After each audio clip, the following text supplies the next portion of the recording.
What if I told you that ancient Kundalini Yogis had a safer, more powerful way to awaken Kundalini? And it starts with the third eye, not the root chakra. I know. It seems logical to start with the root chakra, as it is the seat of Kundalini. What no one tells you is the negative effects of this approach. Each chakra stores energetic imprints, samscaras or karmas, that can completely destabilize you. You may experience mental and emotional shocks that are hard to endure. The original Tantric path, illuminated by the great yogi Swami Satyananda, begins with the third eye. This method heightens awareness, allowing you to experience the awakening of the lower chakras without feeling overwhelmed. In this video, we'll uncover the core secrets of this ancient method, how the chakras store samskaras, the subtle connection between the third eye and root chakra, and why this approach is essential for stable Kundalini awakening. Kundalini is the dormant potential of consciousness itself, a powerful primal energy at the base of your spine. Awakening it is an evolutionary process, the journey from instinct to enlightenment. It is symbolized as a sleeping serpent, coiled in the Muladhara chakra. In Tantric philosophy, this primal energy is also called Shakti, the universe's dynamic and creative force. Her eternal partner, Shiva, symbolizes pure consciousness and resides in the Ajna chakra. Kundalini Yoga is the practical application of Tantra and offers a systematic way to transform the whole human system and elevate human consciousness. The goal of Kundalini Yoga is not to force this awakening, but to prepare the body and mind to sustain a higher level of consciousness. For a safe Kundalini rise, you must purify the body, chakras, and Nadis to create a stable vessel for this powerful energy. Without this preparation, the rise of Kundalini can be destructive rather than transformative. Some people think of chakras as colorful, symbolic wheels of light. But according to masters like Swami Satyananda, they are very real, psychoenergetic centers that function like transformers for your consciousness. Each chakra corresponds directly to a major nerve plexus in your physical body, a specific endocrine gland, and a corresponding area of your brain. When prana, your vital life force, activates a chakra, dormant circuits in the brain literally begin to light up. But here's what gets left out of most modern teachings. Each chakra is also a storage house for the psychic residue of your past. Every intense thought, every powerful emotion, and every significant action you've ever taken leaves an energetic imprint, a samskara. These aren't just memories, they are active, living forces in your subconscious. So, what happens when you start a practice to awaken a chakra? These deep-seated impressions begin to rise from the depths of your subconscious into your conscious awareness. If your mind isn't prepared, if you haven't built a stable platform of awareness, this process can be terrifying. It can manifest as crippling anxiety, deep, unexplainable restlessness, mental confusion, or even obsessive thoughts that feel like they're not your own. And nowhere is this more dangerous than at the root, Muladhara chakra. Muladhara governs deep, primitive, unconscious urges and instincts. All the negative samskaras or karmas from many incarnations rise to the surface. Sometimes, fear manifests strongly, or attachment to the world emerges with great force. All passions are stored in the Muladhara. All guilt, every complex and every agony originate there.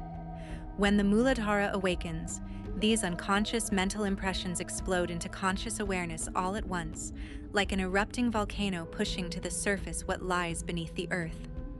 This raises an essential question. If the lower chakras are filled with karmic imprints, where is the safest place to start? The ancient masters gave a surprising answer that holds the key to this entire journey.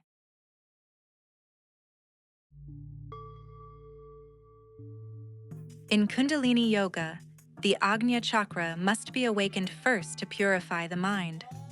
Once the mind is purified, the awakening of the other chakras can safely proceed. The Sanskrit word Ajna literally means command or to know. It is the command center for the mind and prana. It is located in the brain, behind the eyebrow center, at the top of the spinal cord, and is connected to the pineal gland. When the third eye awakens, you develop a deep, unshakable sense of detachment. This is the witness consciousness, your ability to step back and observe the drama of your thoughts and emotions without becoming overwhelmed by them. Without this awakened witness, the raw energy stirring the lower chakras can feel like a personal attack. That's why the Kundalini Yoga tradition emphasizes awakening the Ajna chakra first.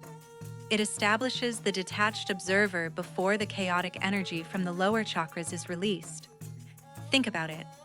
Each of the lower chakras contains a massive library of your unresolved karmas. Forcing them open prematurely is like throwing a match into a psychic gunpowder storage. Not everyone is prepared to handle that explosion. By purifying the mind at the third eye first, you ensure that when you do venture into the lower chakras, you do so with a clear, stable, and detached mind. But the real secret isn't just safety. It's the hidden energetic bridge between Ajna and Muladhara that the ancient masters used to transform consciousness. This is where Kundalini Yoga teaching becomes truly powerful. The Ajna and Muladhara chakras are not separate centers. They are two ends of the same wire, functioning as the two poles of a circuit, connected through the Sushumna Nadi, the main subtle channel in the spine. Together, they symbolize the eternal cosmic polarity: Shiva, the pure consciousness at Ajna, and Shakti, embodying the primal energy at Muladhara. The key to this energetic connection lies in the Nadis, subtle channels that carry prana, your life force, throughout the system. Out of thousands of Nadis, 3 are crucial for yogis: Ida, Pingala, and Sushumna. The 3 Nadis originate together at Muladhara. The Ida and Pingala crisscross around the central Sushumna channel, weaving through each chakra like a double helix of energy until they converge again at the Ajna chakra. This convergence at the Ajna is very powerful. The third eye acts as the control center for both mind and prana. So, when you practice pranayama and meditation focused on this center, you not only open the third eye, but also you balance the nadis. When these 2 nadis are balanced, Sushumna becomes purified, creating a clear central channel for Kundalini to rise. Thus, these 2 chakras, Muladhara and Ajna, are deeply and immediately connected by these 3 nadis. When one awakens, the other responds instantly. By working on the third eye, you are indirectly and, more importantly, safely stimulating the root chakra. The serpent of Kundalini begins to stir, but under the watchful supervision of a higher awareness. Imagine it this way: Shiva, the lover, gazes across the distance, while Shakti, the beloved, responds to his longing from her place below. Shakti awakens and rises through Sushumna to meet Shiva at Ajna, where they merge into a single consciousness that ascends to Sahasrara, the gateway of enlightenment. When Shiva and Shakti finally come together in that perfect union, your consciousness expands beyond all boundaries. You become enlightened. Now you understand the secrets of the Tantric masters. The safe path of Kundalini Yoga starts with the third eye. Without the third eye chakra to guide you, the journey through the powerful karmic imprints of the lower chakras can easily descend into psychic chaos. Through the Ajna chakra, the detached observer leads the way, and the awakening shifts from a dangerous gamble into a deliberate, alchemical process of human evolution. In our upcoming episodes, we will put this knowledge into practice.